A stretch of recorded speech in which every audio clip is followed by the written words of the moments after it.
Hi hello నమస్తే. మీ బ్లెస్సీ అమ్ముకుట్టి మరొక వీడియోతో మీ ముందుకు వచ్చేసింది. అదేంటనుకుంటున్నారా? చాలా క్రిస్పీగా ఉండే టేస్టీగా ఉండే ఉల్లి పకోడీ సింపుల్గా చేయొచ్చండి. ఒక్క చుక్క వాటర్ లేకుండా నేను పకోడీ వేసాను అన్నమాట. అది ఎలా చేయాలో చూసేద్దాం పదండి.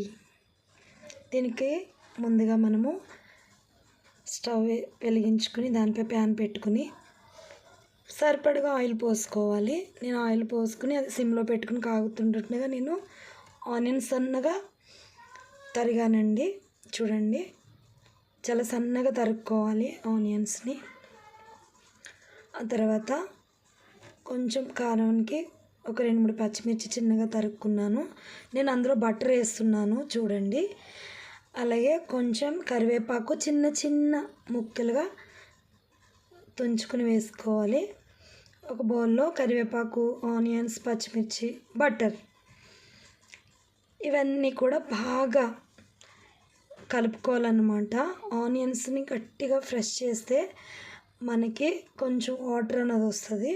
అందులో కొంచెం సాల్ట్ వేసుకున్న బాగా వాటిని కలుపుకోవాలి.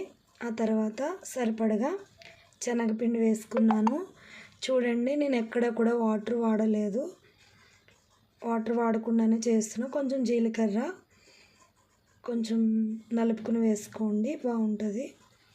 నేను వాటర్ వేయకుండానే ఆనియన్స్, బటర్, మిర్చి, కరివేపాకు, శనగపిండి మొత్తం మెత్తగా పిసుకున్నాను అన్నమాట. చూడండి, ఆయిల్ అయితే వీట్ అయిపోయింది.